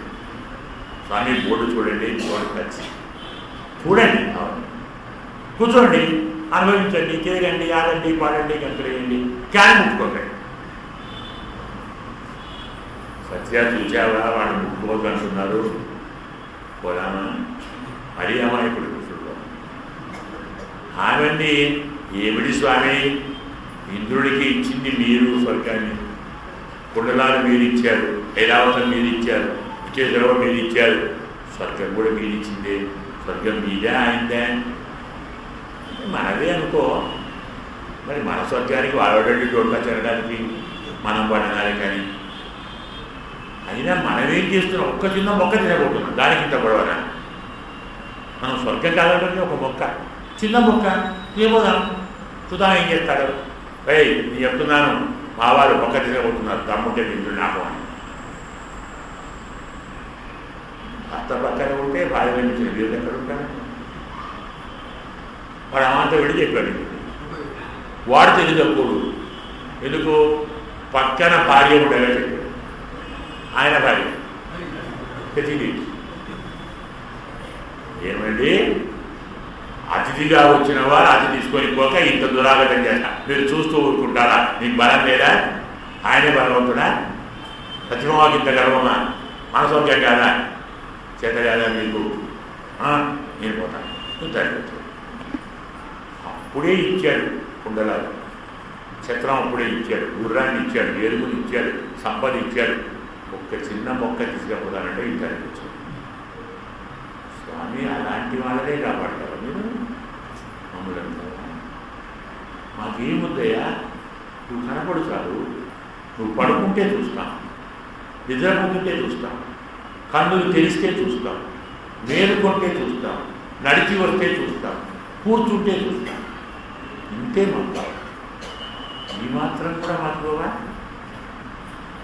వారి భయాన్ని పోగొట్టావు, మా భయాన్ని పోగొట్టవా? 30 மூவர் அமரத்து முன் சென்னும் కప్పం తవిర్కుం కలిగి తుయిలరాయ్. తర్వాత శప్పముడయాయ్ తిరలుడే చెత్తార్కు వెప్పం కొడుక్కుం విమలా తుయిదరాయి. తరువాతి మాట చెప్పముడయాయ్ అంటే నిజాయితీ కలవాడు, ఆర్జవం కలవాడు. అంటే ఏమిటి? మనస్సుతో మాటతో పనితో ఒకే తీరుగా ప్రవర్తించేవాడిని ఆర్జవము అంటారు. మనస్సులో దేన్ని సంకల్పించి అనుకున్నాడో దాన్నే నోటితో చెప్పాలి, నోటితో దేన్ని చెప్పాడో దాన్ని చేతితో చేయాలి. మనమేం చేస్తాం? పంచపాండవులంటే మంచం కోళ్ళోలే ముగ్గురు కాదా అని 2 చూపాలనుకొని ఒకటికి 0 చేస్తాం. ఇందులో ఏమైనట్టు? మనం ఇంత మంచివాడిని కలియుగం కదా. కానీ పరమాత్మ అలాంటి వాడు కాదు, ఆర్జవం కావాలి. నోరు తెరిచి ఒకసారి మాట ఇస్తే దాన్ని తప్పనివాడు, అబద్ధమాడనివాడు. రామ విర్నాభిపాదే, రాముడు 2వ మాట మాట్లాడాడు. రాముడు మాట్లాడమని కృష్ణుడు ఎవడు మాట్లాడా? అంటే అన్నీ నాటకాలే కృష్ణుడివి, అన్నీ దొంగ వేటాలు కదా.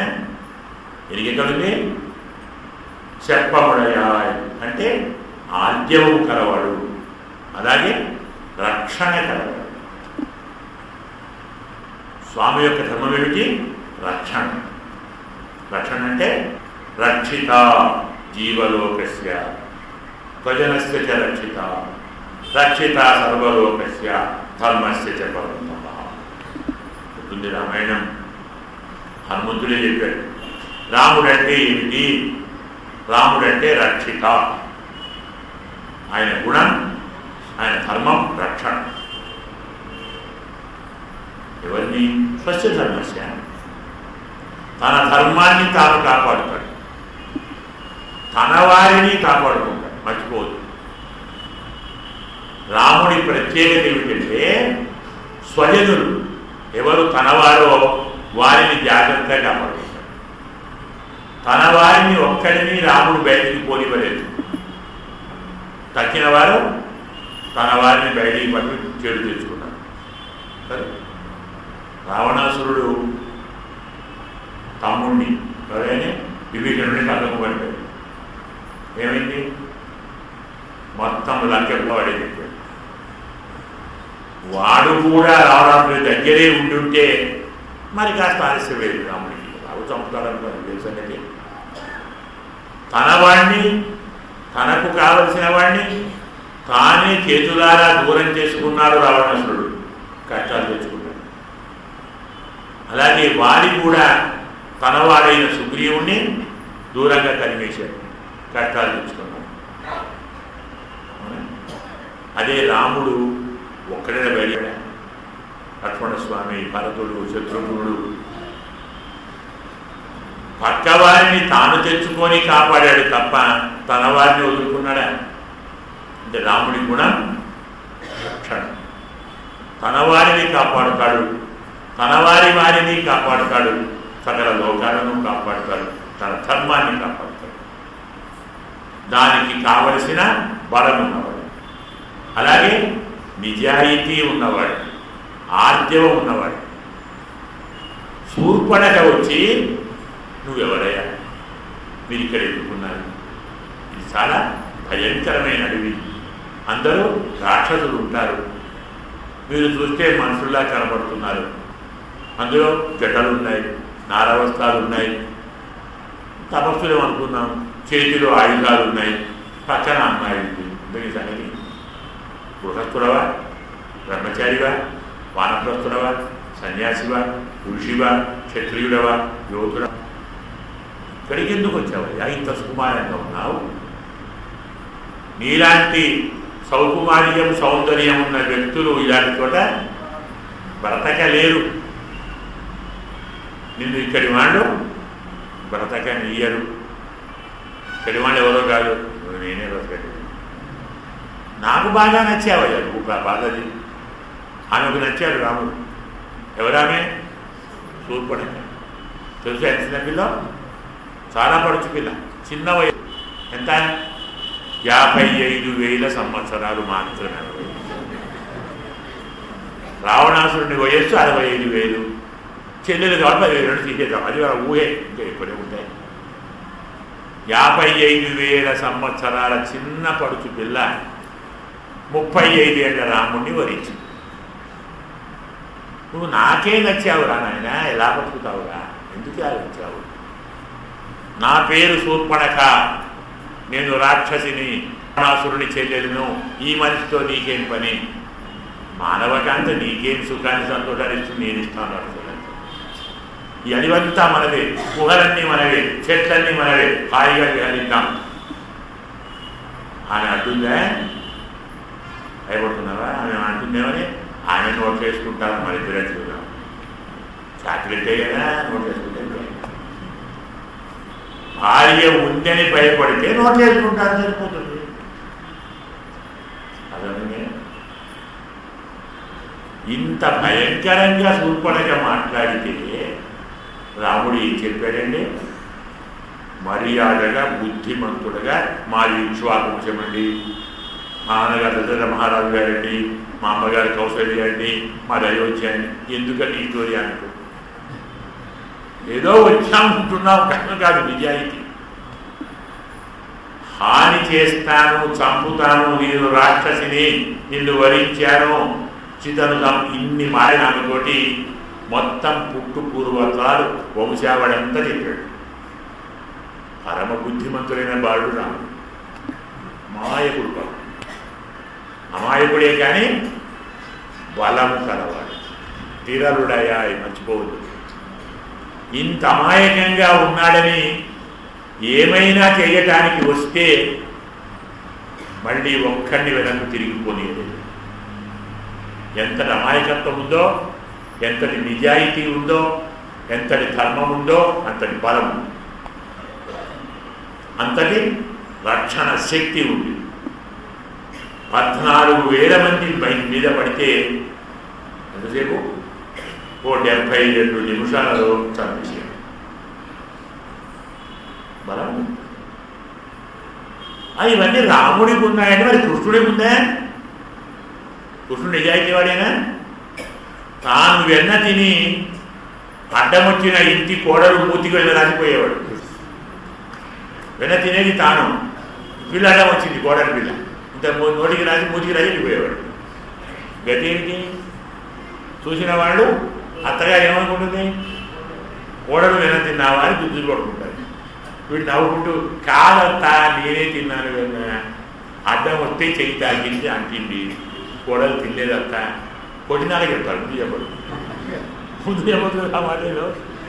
అయ్యో కొట్టావా అత్త, నేను తిన్నాను వెన్న, మనలో ఆమె పెట్టింది, మళ్ళీ బయట తిన్నా ఆ బిడ్డ ఇట్లా అత్త ఉట్టి పైరుంది, నాకు అడుగుతుందా?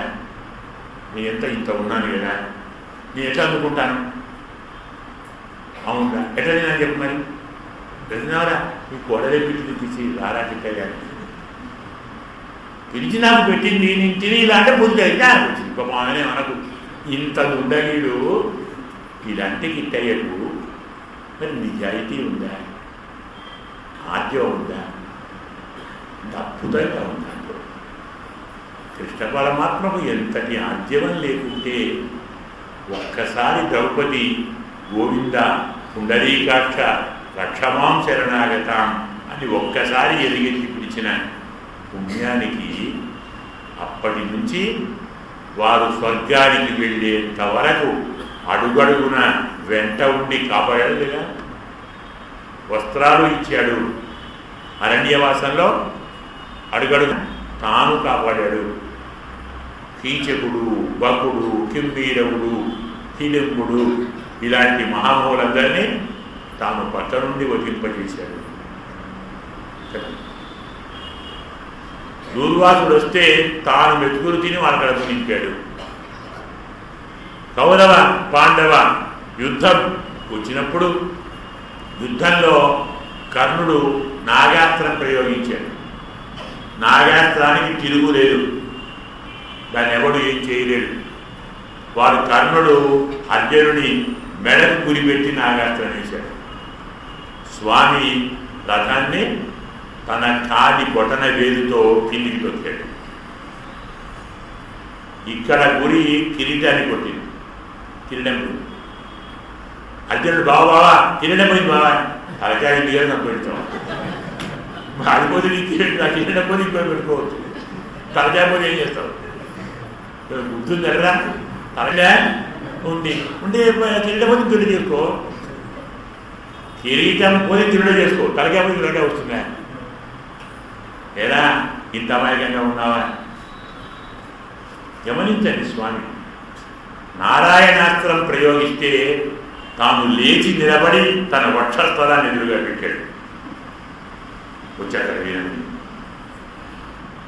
ఎన్ని తీర్లా కాపాడాడు స్వామి. గుర్రాలకు తప్పి వేస్తే తాను నీళ్లు పోశాడు. గుర్రాలకు తాను గోడతో గీకాడు.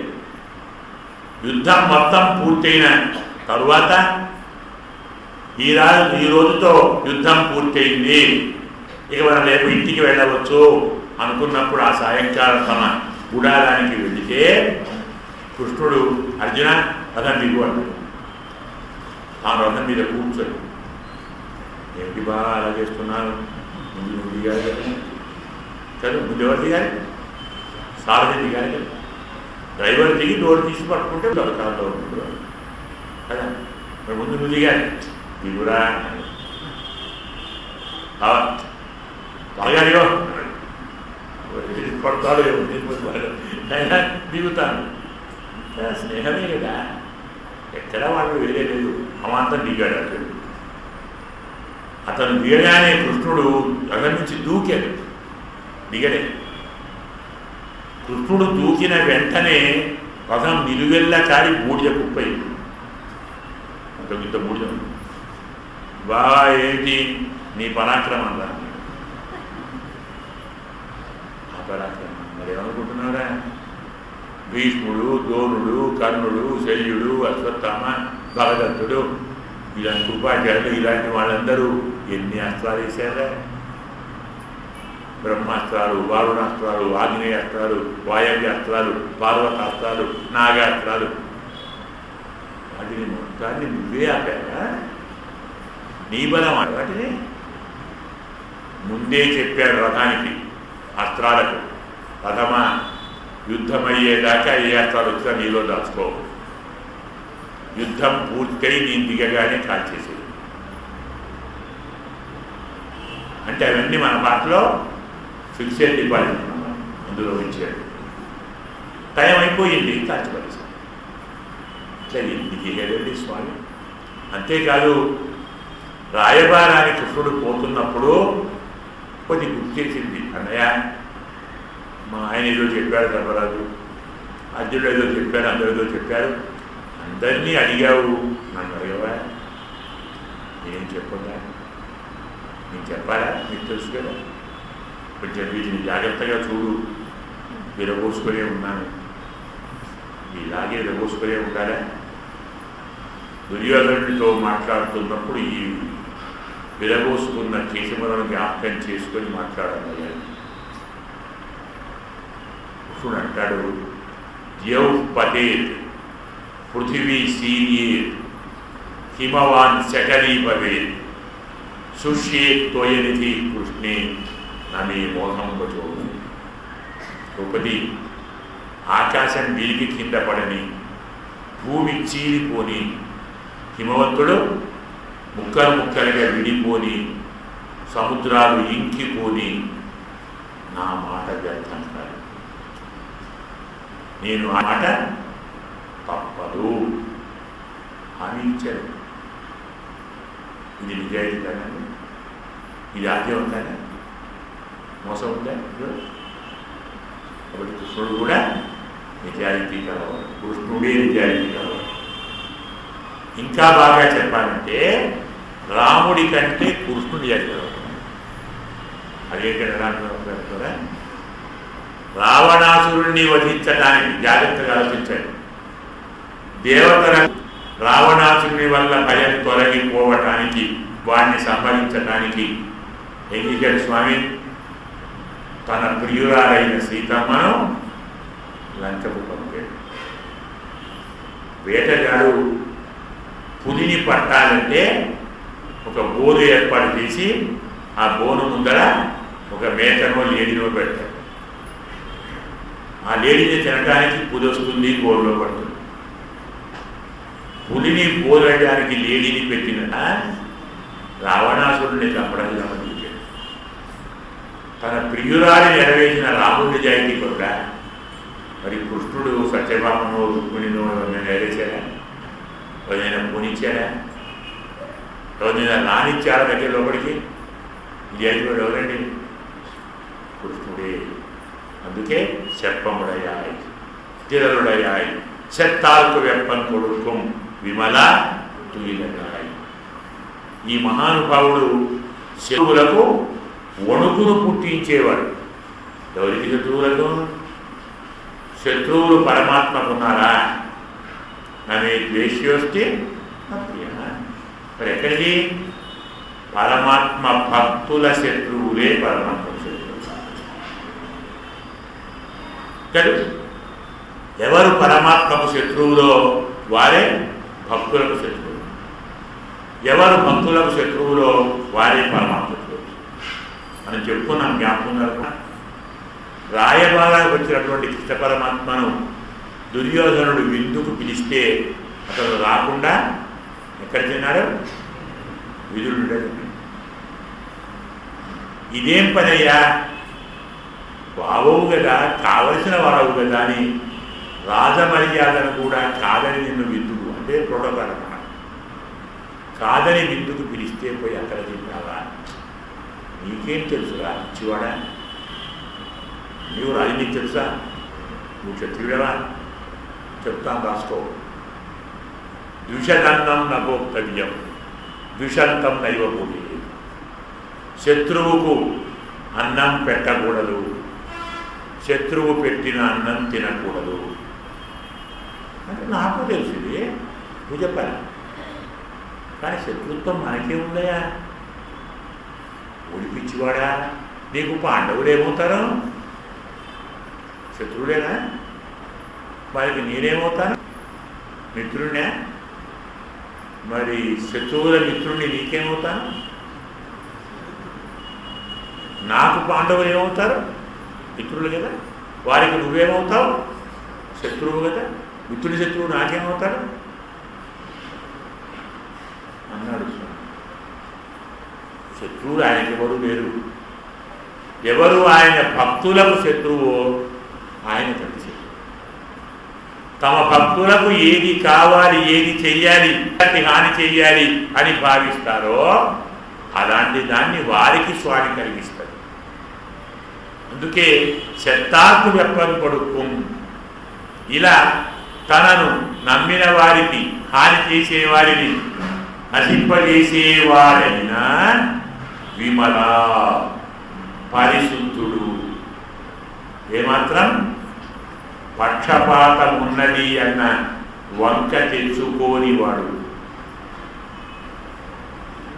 కొందరిని కాపాడుతున్నాడు, కొందరిని సంహరిస్తున్నాడు.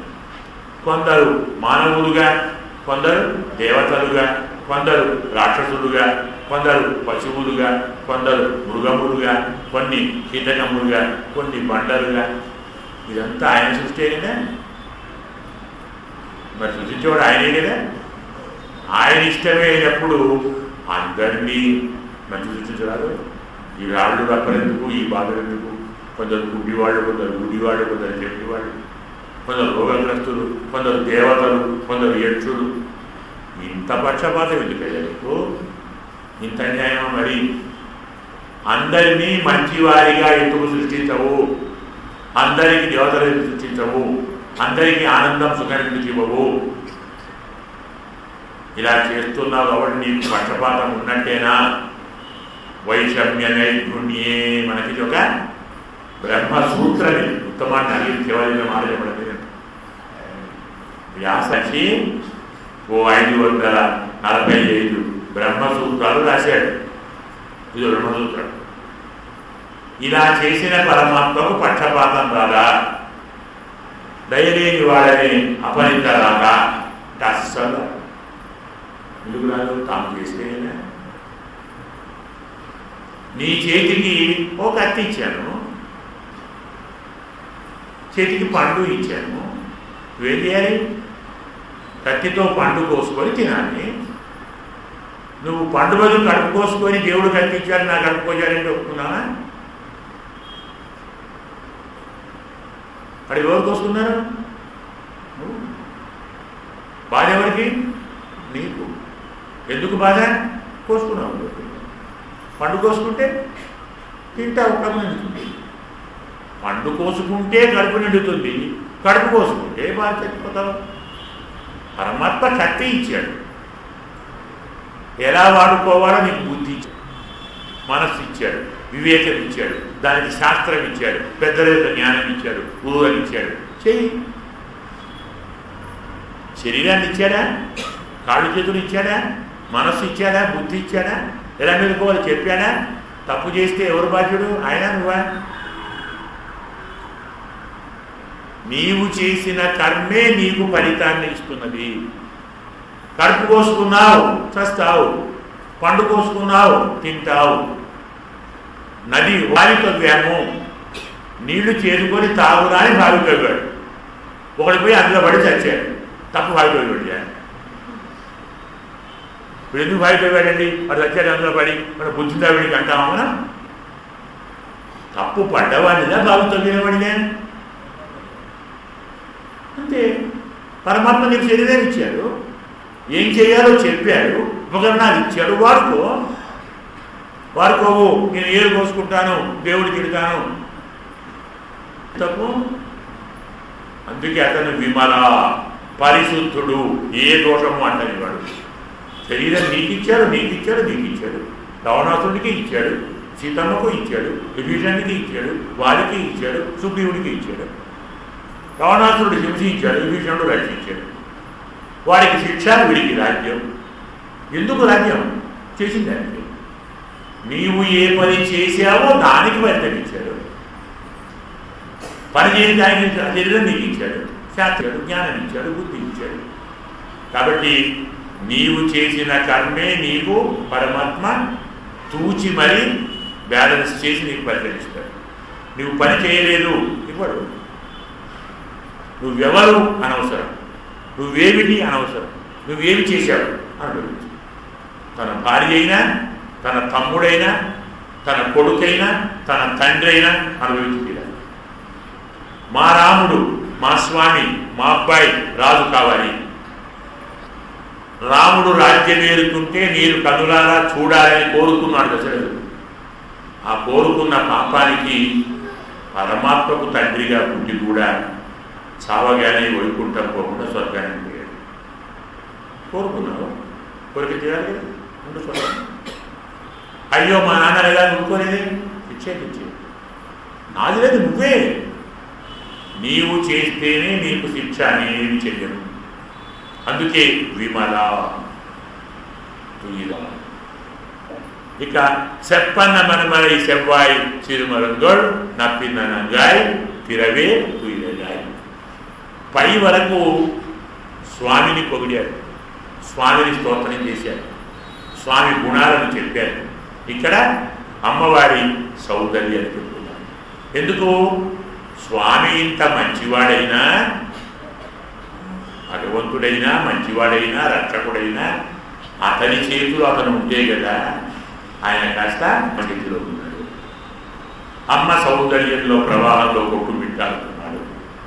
ఆమె వక్షస్థల సౌందర్యంలో మునిగిపోయి ఆమె అధరామృతాన్ని పానం చేస్తూ, ఆమె నడుము ఎక్కడ చిన్నగా ఉండి సన్నగా ఉండి ఊడిపోతుందేమో అని భయపడుతూ గట్టిగా పట్టుకొని పడకుండా ఆమెను ఆపుతూ ఉన్నారు. ఆయన రమ్మంటే వస్తాడా? ఆమె రాణిస్తే కదా వచ్చేది.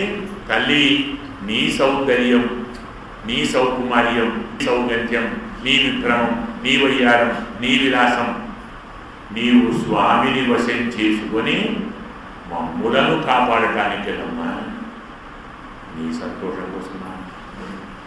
లే తల్లి, నీవు కూడా లక్ష్మీదేవివే.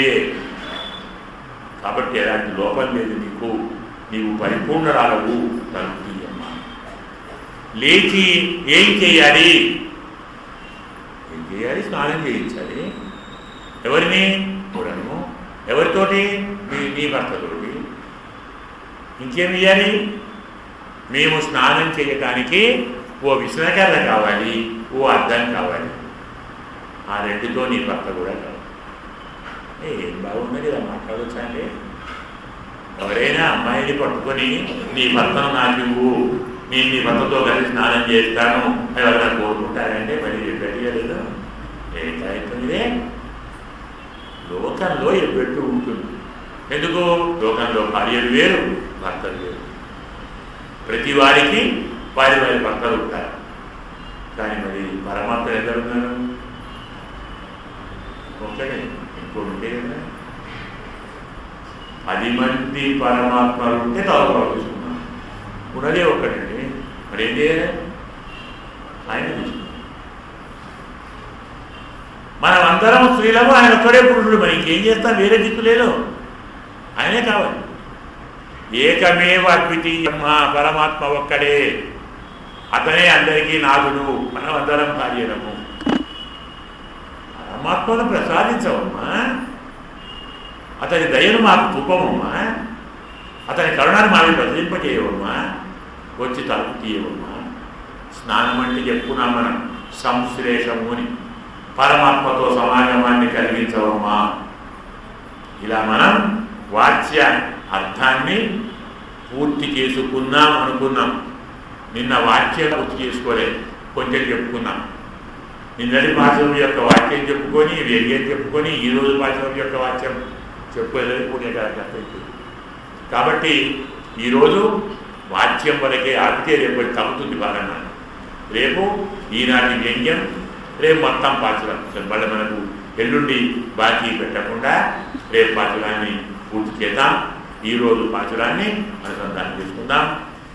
33 அமரர்க்கு முன் சென்னும் கப்பம் கவிர்க்கும் கரியே துயிலாய் செப்பமுடையாய் திரளுடையாய் செந்தார்க்கு வெப்பம் கொடுக்கும் விமலா துயிலாய் செப்பன்ன மென்முறை செவ்வாய் சிறுமரங்குள் நப்பின்ன நங்காய் இரவே துயிலாய் உக்கமும் தற்கொடியம் தன் உண்மனாளரை இப்போதே எம்மை நீராக்கே தோரெம்பாவாய்.